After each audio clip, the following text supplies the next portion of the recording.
on a battlefield where the difference between life and death could be measured in millimeters of armor and seconds of reaction time. The world's superpowers created machines that were supposed to define the future of warfare. But not every tank that rolled out of a factory in the 1930s and 1940s was a masterpiece of engineering. Some were rushed, some were outdated before they reached combat, and some were so catastrophically flawed that even the men who operated them considered them more dangerous to the crew than to the enemy. This is not the story of legends like the Tiger, the T-34, or the Sherman. This is the story of the machines that failed, the tanks that crews feared, the metal coffins that commanders tried to hide in reports, and the vehicles that, according to veterans, had no business being in a war. Before we continue, don't forget to subscribe so you don't lose this series. Now, let's begin the story that most armies tried to bury. The first tank on this list earned a reputation so terrible that British soldiers joked they would rather walk into battle than fight inside it. This was the American-built M3 Lee. On paper, it was an ambitious design: 2 guns, 7 crew members, respectable armor. In reality, it was a disaster. Its main cannon sat in a fixed-side sponson, meaning the entire tank had to rotate to aim. In the chaos of desert combat, this made the vehicle nearly useless. The high profile made it impossible to hide.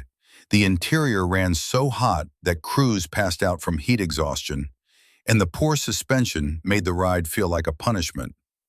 German gunners learned quickly that the Lee was easy to hit, easy to penetrate, and easy to set on fire. British troops who used the tank in North Africa wrote in private letters that the M3 Lee felt like a compromise built by men who never saw a battlefield. American historians later concluded it was a stopgap tank in a war that did not forgive stopgaps. But the worst part was psychological. Crews knew the enemy could see them long before they saw the enemy. The second tank on the list looks impressive in photographs. Huge, imposing, almost theatrical. The Soviet T-35 was a 5-turreted monster, longer than a city bus and heavier than most bridges could support. It was designed in the early 1930s as a symbol of Soviet power. But symbols don't win battles.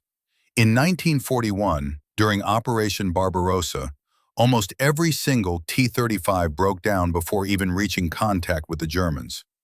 The tank suffered from constant mechanical failures, transmission breakdowns, overheating engines, and structural cracks across the chassis.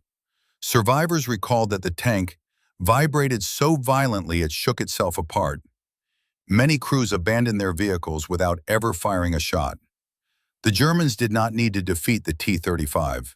The T-35 defeated itself. Of the more than 60 built, only a handful ever made visual contact with the enemy. Those that did were quickly destroyed by standard anti-tank guns that easily penetrated its outdated armor. It became one of the most embarrassing chapters in early Soviet armored history. Our next failure belonged to Germany itself.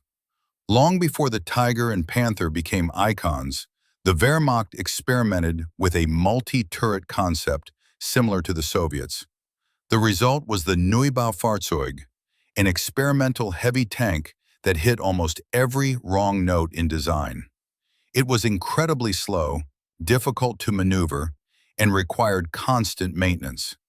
German crews nicknamed it the Steel Circus Wagon. Only a handful were ever deployed, mostly for propaganda photos. When they appeared in Norway in 1940, their performance was so poor that even the German army quietly removed them from service. But no list of worst tanks would be complete without discussing Japan's Type 95 Hago. It was light, fast, and deadly only against enemies who had no anti-tank weapons. Its armor was so thin that American infantrymen in the Pacific realized they could disable it using grenades, mines, or sometimes even concentrated rifle fire at close range. Many U.S. Marines reported that the Hago felt like shooting at a tin can. Japanese crews knew this too.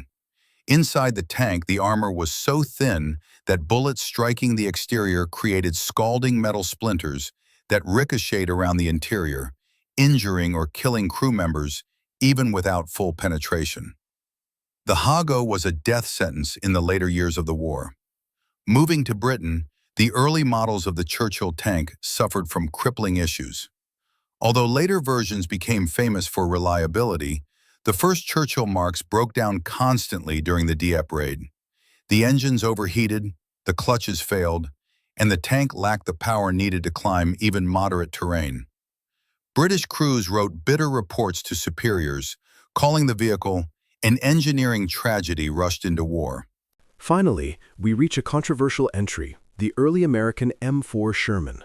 While later versions improved dramatically, early Shermans with gasoline engines were notorious for catching fire when hit. German troops gave it the cruel nickname Tommy Cooker. American crews called it the Ronson, like the lighter company, lights every time. While the Sherman was not a bad tank overall, the early variants earned a terrifying reputation among the men who had to drive them into combat. Each of these tanks shares something in common. They were created with ambition, deployed with hope, and remembered with regret. The deeper historians examined the armored warfare of World War II, the more they realized that some tanks weren't just poorly designed, they were fundamentally misunderstood machines, created by nations that expected one kind of war and found themselves fighting something entirely different. Nowhere is this more clear than in the French Army of 1940, where several tanks had strong armor but fatal tactical flaws. Take the French Char B-1 bis, a vehicle that looked terrifying on paper. Its armor was thick, its gun was powerful, and German infantry were shocked the first time they encountered it. But the tank had one catastrophic flaw. The main 75mm cannon was fixed in the hull, meaning the entire vehicle had to rotate to aim. This made it slow to react, slow to shift fire, and nearly useless in fast-moving combat. Worse yet, the turret for the 47mm gun was operated by a single overworked commander who had to load, aim, fire, communicate, and coordinate movement all at once. French tank commanders described the workload as physically impossible. The tank's strengths were buried under its own complexity. German panzer divisions simply outmaneuvered it. Meanwhile, Italy entered the war with tanks that barely qualified as armored vehicles. The Cato Armato M1340 was supposed to be the backbone of Italian armored forces in North Africa. Instead, it became a symbol of everything wrong with Italian wartime industry. The armor was brittle, made from poor-quality steel that cracked when hit. The tank's engine frequently seized in the desert heat. Its main guns struggled against British armor. And the interior ergonomics were so cramped that some crewmen joked that the only real protection inside was the inability to move enough to get hit by shrapnel. Australian troops often captured these tanks intact because the Italian crews abandoned them as soon as British forces appeared. The Soviets had their own disaster stories. Before the legendary T-34 became the backbone of the Red Army, Soviet engineers produced the T-26, a lightly armored infantry support tank originally based on a British design from the 1920s. By 1941, it was hopelessly outdated. Its armor could not withstand even small anti-tank rifles. Its tracks snapped during long marches. Its engine overheated. German infantry routinely destroyed T-26s with handheld weapons. Thousands were lost in the opening weeks of the invasion. The tank became a symbol of Soviet unpreparedness, and crews often described going into battle like riding into artillery in a metal box that offered no protection at all. Another strange failure came from Japan, the Type 89 E-Go. This tank's biggest enemy wasn't the Americans or the British, it was gravity. Designed in the 1920s, the Type 89 was so underpowered that crews struggled to drive it uphill. In the Philippines and China, tankers reported rolling backwards while trying to climb slopes. Its thin armor made it vulnerable to almost everything: machine guns, grenades, even heavy rifles. And its slow speed turned it into an easy target. One U.S. Marine wrote in his diary, "If they painted a bullseye on it, it couldn't be easier to hit." It was a relic, fielded in a modern war. Even Germany, which many imagine as having the most advanced tank force of the war, made mistakes that haunted its crews. The Panzer II was originally intended only for training, yet during the invasions of Poland and France, it became one of the main combat vehicles. Its armor was so thin that armor-piercing rifle rounds could penetrate it. The 20mm cannon was ineffective against most enemy tanks. The Panzer II could scout, but it could not fight, and yet commanders were forced to send it into tank battles because Germany lacked alternatives early in the war. Hundreds were lost in hopeless engagements. Veterans described the tank as a death trap with tracks. And then came one of the strangest German armored experiments, the Panzerkampfwagen's 38T Flammpanzer. Based on a captured Czech design, it was modified into a flamethrower tank intended for assaults on fortified positions. In theory, the concept had tactical value. In practice, it was one of the most dangerous vehicles for its own crew. The tank carried a large supply of flammable fuel, stored in insufficiently protected internal tanks. If hit, the vehicle didn't just burn, it exploded violently. Crews referred to it as a mobile crematorium. Very few of these vehicles saw action, and those that did had extremely high casualty rates. In Britain, the Crusader tank suffered a different kind of failure. The Crusader was fast, very fast. It could outrun many vehicles in the desert. But the designers sacrificed armor and firepower for speed. The tank's mechanical reliability was notoriously poor. Sand clogged the engine intakes. The suspension failed. Fuel system leaks caused fires. British tank crews in North Africa often had to abandon their Crusaders not because of enemy fire, but because the tanks simply overheated and died in the desert sun. German panzer crews learned to wait for the inevitable breakdown. One German officer remarked that fighting Crusaders felt like fighting an opponent whose weapons destroyed themselves. China, fighting on multiple fronts, produced the Type 59 tankette, an ultralight armored vehicle that barely qualified as a tank at all. Its purpose was to transport machine guns across rough terrain. But its armor was so thin that it offered no real protection. Japanese infantrymen destroyed dozens of them with hand grenades or Molotov cocktails. Chinese commanders quickly realized that the tankette created more logistical problems than tactical advantages. It became another footnote in the long list of interwar armored design failures. Lastly, the Soviets again suffered with the KV-1's disastrous cousin, the KV-2 heavy assault tank. While the KV-2 had formidable armor and a massive turret-mounted howitzer, the turret itself weighed so much that the tank could barely rotate it on uneven terrain. Crews reported moments where the turret jammed at 45 degrees, unable to move at all. The high silhouette made it an obvious target. Its reload time was painfully slow, and the mobility was so bad that German infantry once captured an intact KV-2 simply by climbing on top and throwing grenades down the hatches, because the crew could not rotate the turret quickly enough to stop them. The KV-2 became a textbook example of over-engineering, a tank so heavy that it defeated its own purpose. As different as these tanks were, American, British, German, Italian, Japanese, Soviet, Chinese, they all shared the same ultimate flaw. They were created for the wrong war.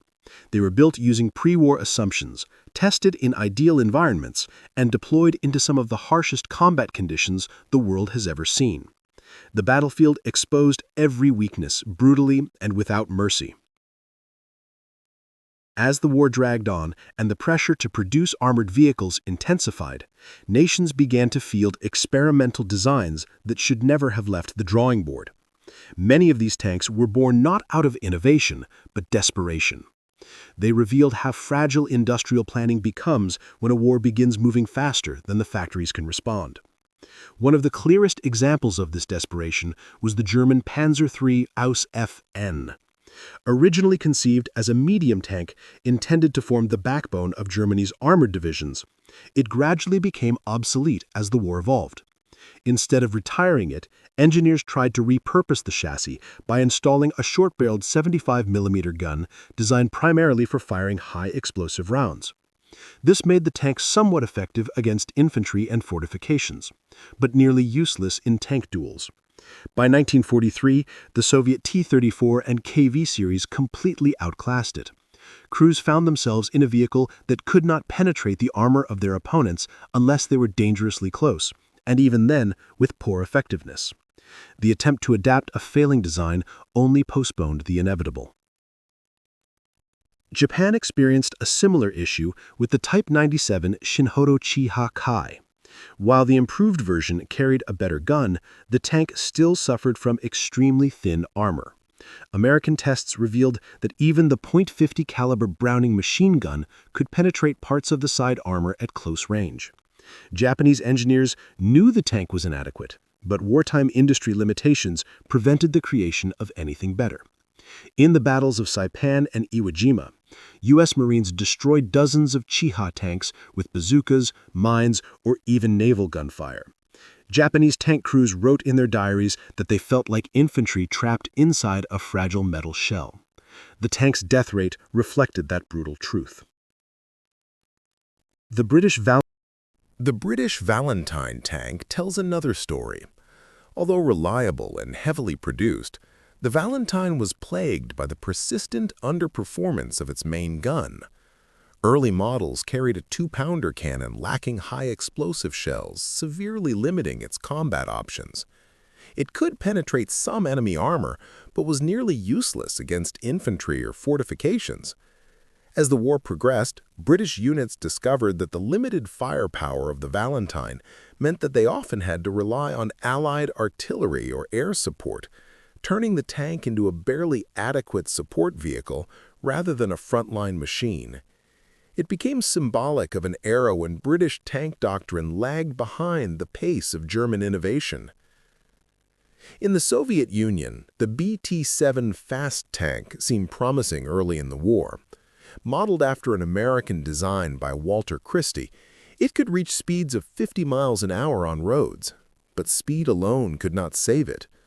Its armor was thin, its mechanical reliability poor, and its gasoline engine made it dangerously flammable. During Operation Barbarossa, entire regiments of BT-7s were wiped out by German anti-tank weapons with terrifying efficiency. Soviet tankers later described the vehicles as flammable armor, a grim reflection of how vulnerable they were. Though thousands were built, few survived the first year of the war. Germany produced its own version of a deeply flawed concept with the Panzer 38-TF Ausf M Grill, a self-propelled infantry gun that attempted to combine mobility with artillery firepower. But the open-top design left the crew exposed to small arms and shrapnel. The recoil of the 150mm howitzer stressed the lightweight chassis almost to its limits. Crews frequently reported structural damage after firing only a few rounds.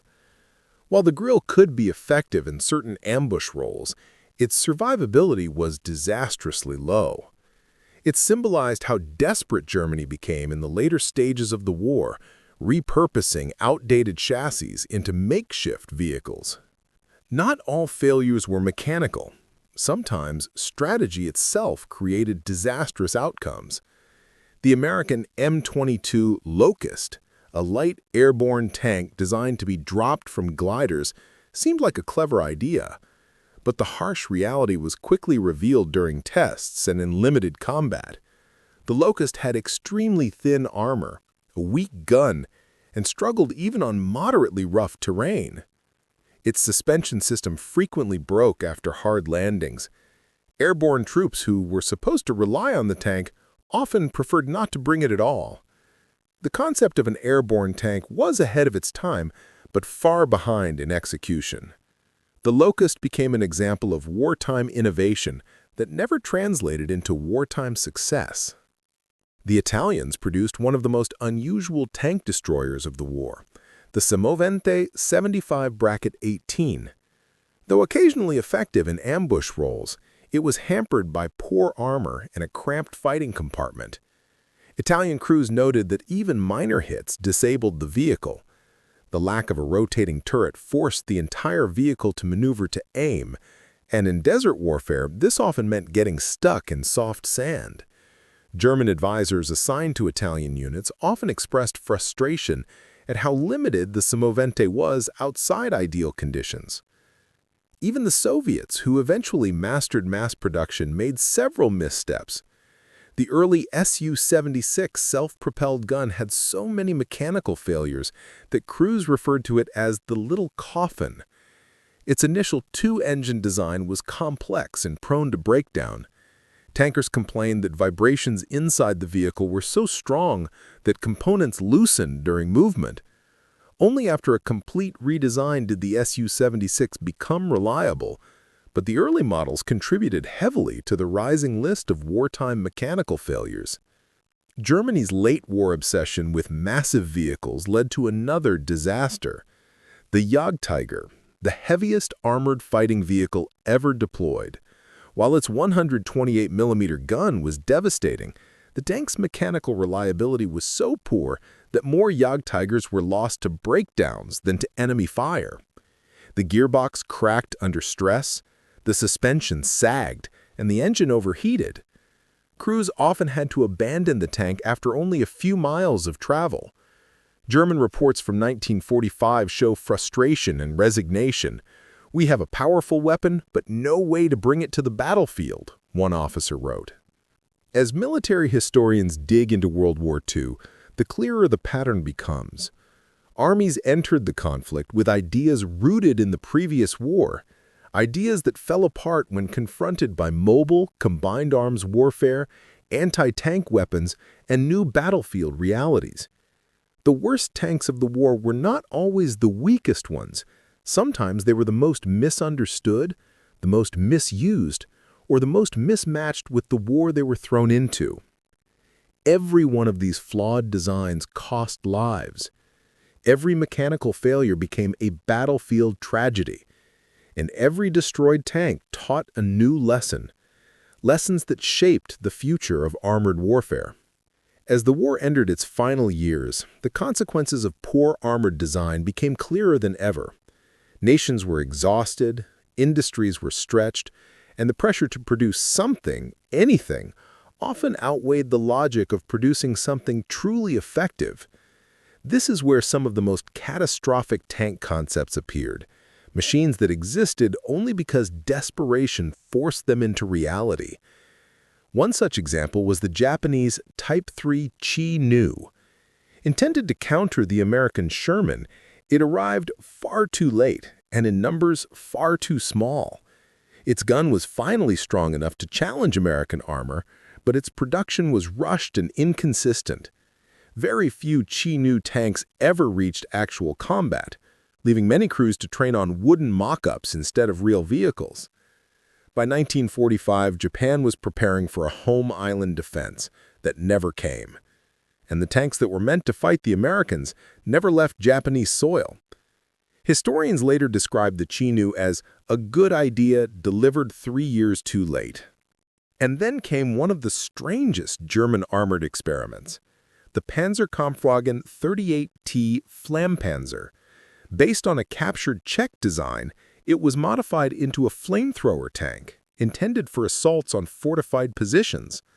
In theory, the concept had tactical value. In practice, it was one of the most dangerous vehicles for its own crew. The tank carried a large supply of flammable fuel stored in insufficiently protected internal tanks. If hit, the vehicle didn't just burn, it exploded violently. Crews referred to it as a mobile crematorium. Very few of these vehicles saw action, and those that did had extremely high casualty rates. In Britain, the Crusader tank suffered a different kind of failure. The Crusader was fast, very fast. It could outrun many vehicles in the desert. But the designers sacrificed armor and firepower for speed. The tank's mechanical reliability was notoriously poor. Sand clogged the engine intakes, the suspension failed, fuel system leaks caused fires. British tank crews in North Africa often had to abandon their Crusaders, not because of enemy fire, but because the tanks simply overheated and died in the desert sun. German tank crews learned to wait for the inevitable breakdown. One German officer remarked that fighting crusaders felt like fighting an opponent whose weapons destroyed themselves. Another late-war Japanese failure was the Type 5 Chiri, a massive project that aimed to create a Japanese heavy tank comparable to the Tiger. Only one incomplete prototype existed. The tank suffered from engine reliability issues, flawed transmission design, and severe production delays.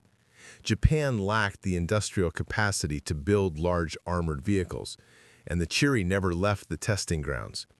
It became a symbol of a country attempting to leap from outdated 1930s designs directly to modern heavy armor without the industrial foundation to make such a jump possible. Yet, Japan was not alone in making such late-war mistakes. Germany, in its final months, created several experimental vehicles that reflected ambition disconnected from reality. The Maus, the heaviest tank ever built, embodied this failure perfectly. Weighing over 180 tons, it was so massive that no existing bridge could support it. Its mobility was nearly zero. The tank consumed enormous amounts of fuel that Germany simply did not have. Only 2 prototypes were built, and both were destroyed or captured. German engineers later admitted that the Maus was never meant to fight a real battle. It was a political trophy, a demonstration of industrial fantasy at a time when Germany was collapsing. It remains one of the greatest armored failures in history, not because it performed badly, but because it could never realistically perform at all. The Soviets made their own miscalculations with the T-60 and T-70 light tanks. These vehicles were deployed in large numbers during emergencies, but their light armor and narrow tracks made them highly vulnerable. German anti-tank weapons easily penetrated them. The small 2-man crews struggled to maintain situational awareness, and the commander was forced to load and fire the gun while also directing the tank. Soviet reports repeatedly described the T-70 as overmatched by every German tank of the time.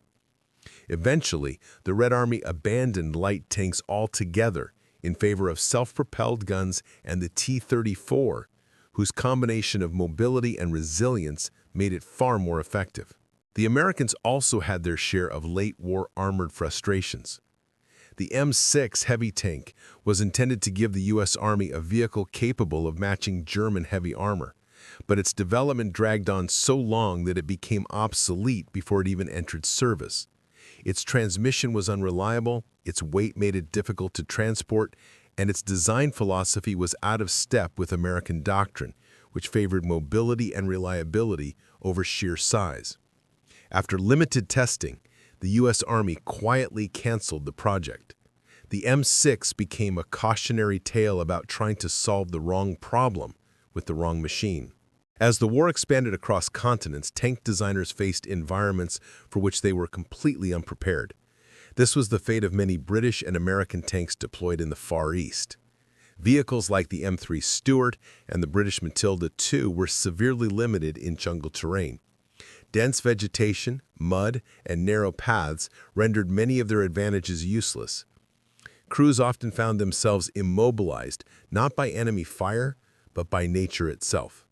These tanks were not inherently bad, but their deployment in environments where they could not function turned them into liabilities.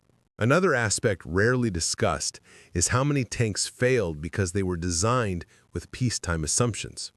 Engineers imagined combat on open fields, with clear lines of sight and predictable terrain. But real battlefields were chaotic, muddy, uneven, and constrained by forests, cities, or mountains. Tracks broke, engines overheated, and suspensions collapsed under the stress of real warfare. Many of the worst tanks were simply machines placed in the wrong context. In the final months of 1945, as the war drew to a close, nations reviewed their armored losses and discovered an uncomfortable truth. Far more tanks had been lost to mechanical failures than to enemy fire. Heat, mud, sand, and rain destroyed vehicles at a rate that factories struggled to replace. Flawed designs amplified these weaknesses. Tankers often felt betrayed by their machines, forced into battle inside vehicles that they knew could fail at any moment. But from these failures came some of the most important lessons in modern military history. Engineers learned the importance of sloped armor from studying the vulnerabilities of early designs. They realized that crew ergonomics mattered as much as armor thickness. They discovered the necessity of reliable transmissions, efficient cooling systems, and guns capable of engaging multiple types of targets. Failure became the foundation of progress.